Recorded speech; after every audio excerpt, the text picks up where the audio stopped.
불패나 갈등이나 이런 것이 해소가 되고 차이가 줄어들고 어떤 접점이나 뭡니까 그런 것이 찾아지고 중심이 강화되고 이래야 되는데 그게 정상인 사회인 말씀입니다. 지금 상황을 보면은 뭐 어르신들 많이 오셨는데요. 정상이 아니라 비정상으로 지금 악화되고 있는 그런 상황으로 보입니다. 제가 보면은 이런 추세가 이게 돌이킬 수 없는 추세가 되어버린 것 같습니다. 그래서 앞으로 상당한 상당한 정말 나라의 국가의 커다란 어려움이 올 것 같은 그런 느낌이 듭니다. 그런 말이죠 전제에서 역시 그동안 누적된 그 여러 가지 문제들이 결국 쌓인 결과이긴 하겠습니다만은 가장 가시적이고 직접적이고 직격적이고 그런 정치적 폭발은 역시 2017년 3월 10일 불법 탄핵에서 시작된 겁니다. 우리가 뭐 여기 나와 계신 분들 다 뭐 오랫동안 경륜도 있으시고 생각이 있으시고 하시겠지만 그거를 그 명제는 부인할 수 없는 것 같아요. 그 이후부터 뭐랄까요 지금 이루어지고 있는 대한민국 국민 파괴 공작이 아주 수면 하에서 수면 위로 강도가 10이었다면 지금은 60, 70, 80으로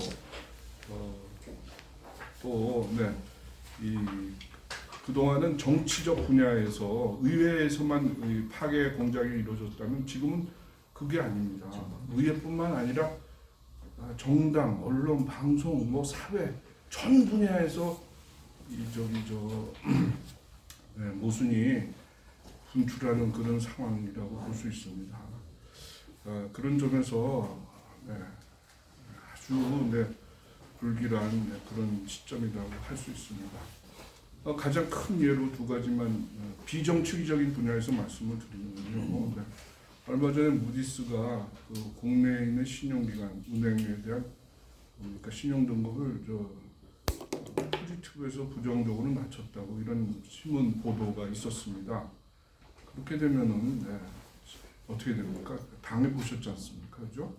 신용이 경색이 되고 시중에 돈이 마르고 지금도 부도나는 업체들이 많은데 이게 정말 그 폭이나 강도가 엄청날 것으로 지금 전문가들이 예측하고 있는데요.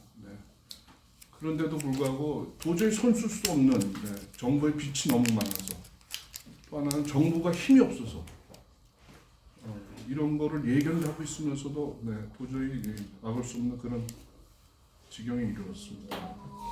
또 하나는 뭡니까? 여러분 아시지만 권력이라는 게 결국은 문제 해결 능력입니다.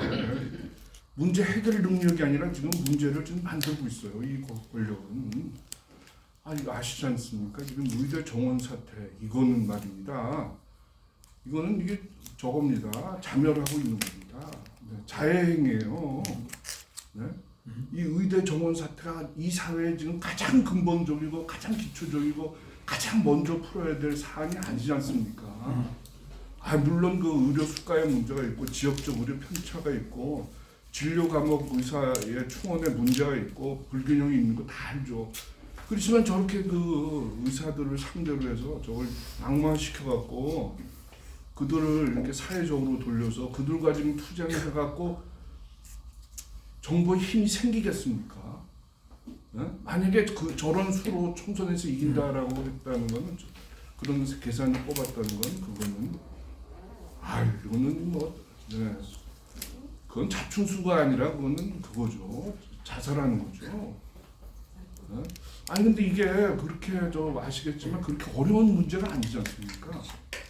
근데 이 권력이라는 것들이 이 권력이 이렇게 지금 달려가고 있습니다. 또 하나 여기 전문가들 많이 오셨는데요. 선거 지금 부정선거 지금 이 정권이 부정선거 한다고 해서 지금 여기 있는 외국 지사들께서 투사해서 정말 열심히 해갖고 지금 도와준 거 아닙니까?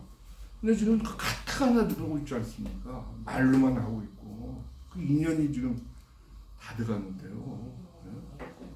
저건 공범입니다. 공범. 이거는 앞으로 어떤 사태가 오더라도 쟤네들은 버텨내지 못해요. 이 권력은.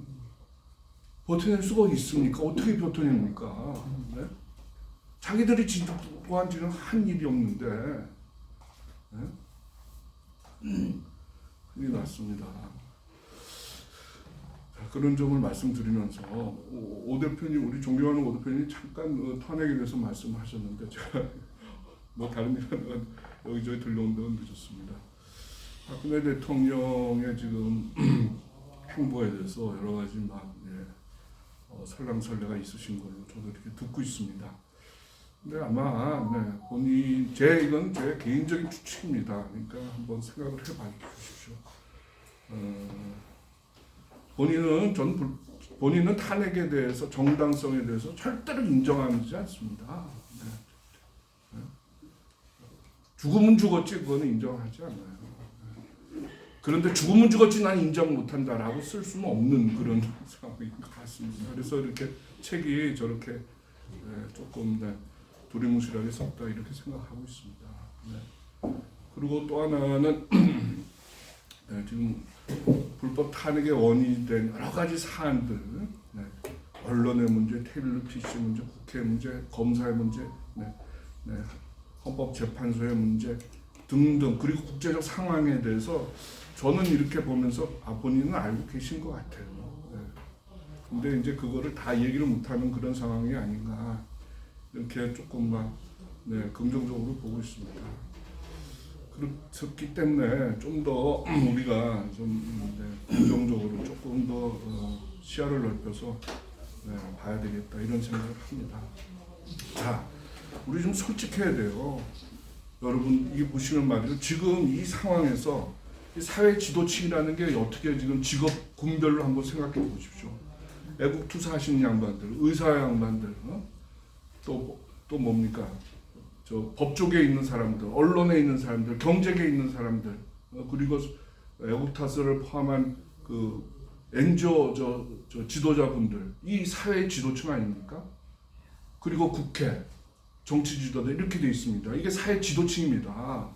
근데 여기 지금 제가 꼽은 이 지도층 중에서 이 나라를 지금 책임지고 끌고 갈 수 있는 직업군이 어디가 있습니까? 지금 그 사람들한테 맡기면은 우리가 지금 이 나라를 제대로 끌고 갈 것이다. 걱정 안 해도 되겠다라고 생각하는 이 직업군이 누가 있습니까? 판사가 있습니까? 검사가 있습니까? 변호사가 있습니까? 아니면 언론이 있습니까? 정치인이 있습니까? 이 나라가 이렇게 됐습니다. 그러니까 뭐랄까요?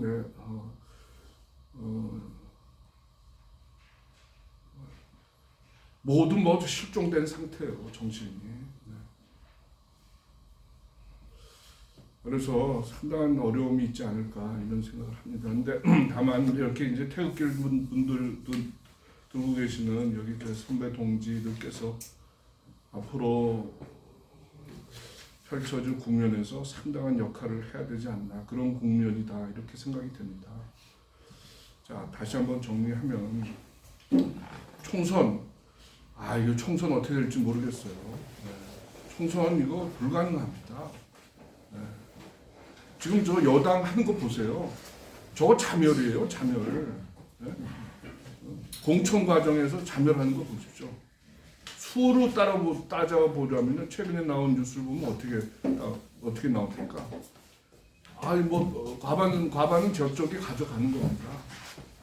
지금 비례가 46석인가 그런데 비례에 대한 지지 열기가 지금 여권이 많습니까? 소위 여권이 많습니까? 야권이 많습니까?